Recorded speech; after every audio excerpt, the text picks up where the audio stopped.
কলকাতা বিশ্ববিদ্যালয় BA second সেমিস্টারে সকল রাষ্ট্রবিজ্ঞান অনার্স এবং জেনারেল পরীক্ষার্থী বন্ধুদের জন্য আজকে তোমাদের একদম শেষ মুহূর্তে অর্থাৎ লাস্ট মিনিট একটি গুরুত্বপূর্ণ সাজেশন তুলে ধরবো।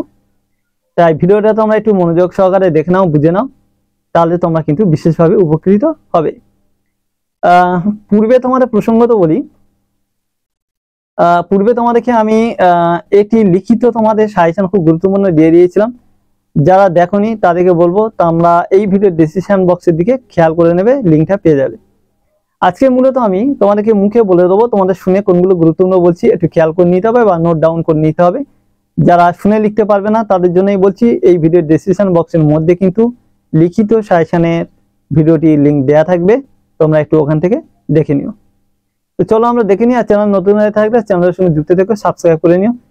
প্রথম চলে যাই আমরা মডিউল 1। এখান থেকে যে প্রশ্নগুলো আমাদের খুব গুরুত্ব সহকারে করতে হবে সেগুলো পরপর বলছি, শুনে নাও।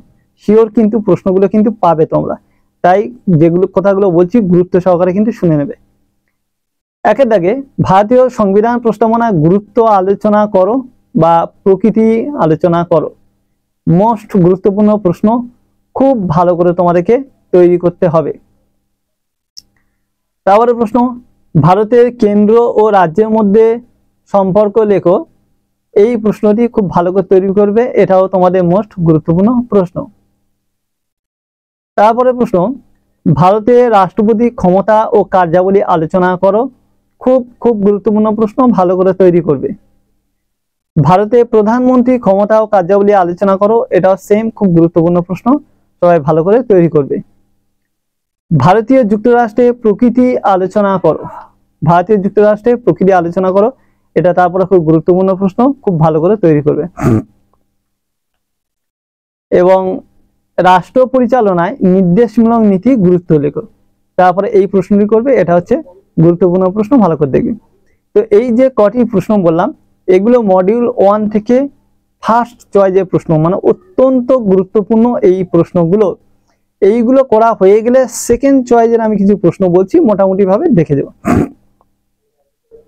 প্রথম প্রশ্ন, ভারতীয় সংবিধানে উল্লেখিত মৌলিক অধিকারগুলি লেখো। তারপরে প্রশ্ন, ভারতের সংবিধানে উল্লিখিত স্বাধীনতা অধিকার আলোচনা করো। এটা কিন্তু ভালোই গুরুত্বপূর্ণ প্রশ্ন সেকেন্ড চয়েসের দিক থেকে। 3 নম্বরে, সংবিধানে উল্লিখিত মৌলিক কর্তব্য নির্দেশমূলক নীতি সম্পর্কে লেখো। ভারতের কেন্দ্র ও রাজ্যের মধ্যে প্রশাসনিক সম্পর্ক আলোচনা করো। ভারতের সংবিধানে উল্লিখিত সাম্যের অধিকারগুলি আলোচনা করো। ভারতের গণপরিষদের গঠন ও কার্যাবলী আলোচনা করো। ভারতের গণপরিষদের গঠন কার্যাবলী আলোচনা করো, এটা দেখে নিলে। তারপরে ভারতের রাষ্ট্রপতির জরুরি ক্ষমতা আলোচনা করো। তো এই গেল আমাদের মডিউল 1 থেকে ফার্স্ট চয়েস এবং সেকেন্ড চয়েসে খুব গুরুত্বপূর্ণ প্রশ্নগুলো। এইবারে আমরা দেখব মডিউল 2 থেকে কি কি প্রশ্ন আমাদেরকে তৈরি করতে হবে, এই প্রশ্নগুলো পরপর কিন্তু একটু দেখে নেব। মডিউল 2 প্রথম একের দাগে ভারতীয় পার্লামেন্টে উভয় কক্ষের সম্পর্কে লেখো। খুব গুরুত্বপূর্ণ প্রশ্ন, ফার্স্ট চয়েসের প্রশ্ন, খুব ভালো করে তৈরি করবে। ভারতীয় পার্লামেন্টে উভয় কক্ষে সম্পর্ক লেখো। তারপরে প্রশ্ন, ভারতের সংবিধানে সংশোধন পদ্ধতি সম্পর্কে আলোচনা করো। এটা মোটামুটি ভাবে দেখে রেখো, সেকেন্ড চয়েসের প্রশ্নের দিকে ধরে রাখো এটা। তারপরে প্রশ্ন, পার্লামেন্টের স্পিকার বা অধ্যক্ষের ক্ষমতা ও কার্যাবলী লেখো। পার্লামেন্টের স্পিকার বা অধ্যক্ষের ক্ষমতা ও কার্যাবলী আলোচনা লেখো। এটা খুব গুরুত্বপূর্ণ, স্পিকার বা অধ্যক্ষের ক্ষমতা কার্যাবলী মোস্ট গুরুত্বপূর্ণ প্রশ্ন, সবাই খুব ভালো করে তৈরি করবে। তারপরে প্রশ্ন, ভারতে কমিটি ব্যবস্থার উপরে একটি টিকা লেখো। এই প্রশ্নটি তারপর দেখবে, এটা তোমাদের মোটামুটি ভাবে দেখে রেখো। 5 দাগে সংবিধানের কার্যাবলী পুনর্বিবেচনার জন্য গঠিত জাতীয় কমিশনের প্রধান প্রস্তাবগুলি আলোচনা করো। তারপর এই প্রশ্নটি, এটাও তোমরা মোটামুটি ভাবে দেখে রেখো। 6 দাগে ভারতীয় আইনসভা বা পার্লামেন্টের গঠন ও কার্যাবলী আলোচনা করো। খুব মোস্ট গুরুত্বপূর্ণ প্রশ্ন। ভারতীয় আইনসভা বা পার্লামেন্টের গঠন ও কার্যাবলী আলোচনা করো। খুব ভালো করে সবাই তৈরি করবে। সাথে থাকে ভারতের লোকসভা ও রাজ্যসভার মধ্যে সম্পর্ক লেখো। এটা মোটামুটি ভাবে দেখে রেখো, তবে এই প্রশ্নটি তোমাদের সেকেন্ড চয়েসের দিকটা কিন্তু গুরুত্বপূর্ণ প্রশ্ন। ফার্স্ট চয়েসের মধ্যে আমি রাখিনি, এটা সেকেন্ড চয়েসে, কিন্তু সেকেন্ড চয়েসের মধ্যে ভালো গুরুত্বপূর্ণ প্রশ্ন। তারপরে প্রশ্ন দেখো, লোকসভা আইন পাশের পদ্ধতি সম্পর্কে লেখো। এই প্রশ্নটি তোমরা মোটামুটি ভাবে দেখে রাখবে। এবার দেখো, সুপ্রিম কোর্টে গঠন ও কার্যাবলী আলোচনা করো। মোস্ট গুরুত্বপূর্ণ প্রশ্ন, খুব ভালো করে সবাই তৈরি করবে, আসার চান্স তোমাদের বেশি রয়েছে। এবং এর সঙ্গে অল্টারনেটিভ আরো একটি প্রশ্ন দেয় যে হাইকোর্টের গঠন ও কার্যাবলী আলোচনা করো। মোস্ট গুরুত্বপূর্ণ প্রশ্ন, মানে সুপ্রিম কোর্ট, হাইকোর্ট এই দুটোর মধ্যে থেকে একটি আসার চান্স সবচেয়ে বেশি রয়েছে, তাই সবাই খুব ভালো করে তৈরি করবে। তারপরে প্রশ্ন আছে মুখ্যমন্ত্রীর ক্ষমতা ও কার্যাবলী আলোচনা করো। মোস্ট গুরুত্বপূর্ণ প্রশ্ন, খুব খুব গুরুত্বপূর্ণ প্রশ্ন, সবাই এই প্রশ্নটি খুব ভালো করে তৈরি করবে।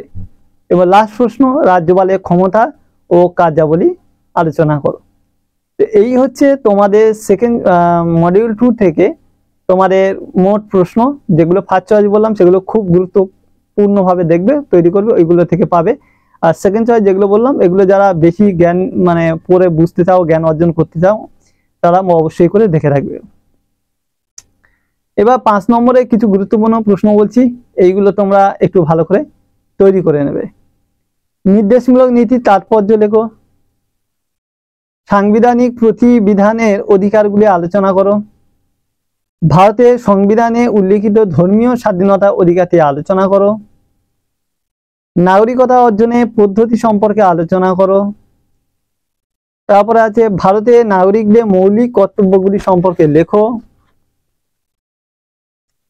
ভারতের রাষ্ট্রপতির জরুরি ক্ষমতা আলোচনা করো। সংবিধান প্রস্তাবনার তাৎপর্য ব্যাখ্যা করো। কেন্দ্র ও রাজ্যের মধ্যে অর্থ সংক্রান্ত ক্ষমতা সম্পর্কে লেখো। কেন্দ্র ও রাজ্যের মধ্যে প্রশাসনিক সম্পর্কে লেখো। মডিউল 2 সংবিধান সংশোধন পদ্ধতি সম্পর্কে লেখো।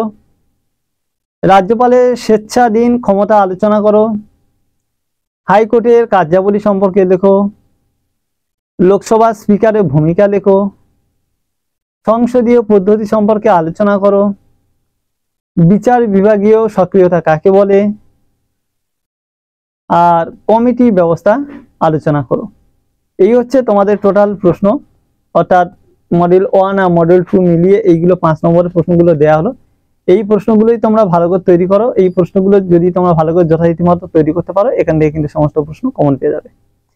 তো আজকে ভিডিও বন্ধুরা এখানে শেষ করছি, পরবর্তী ভিডিওতে দেখা হবে। সবাই ভালো থেকে সুস্থ থেকে ভালো করে পরীক্ষা দিও।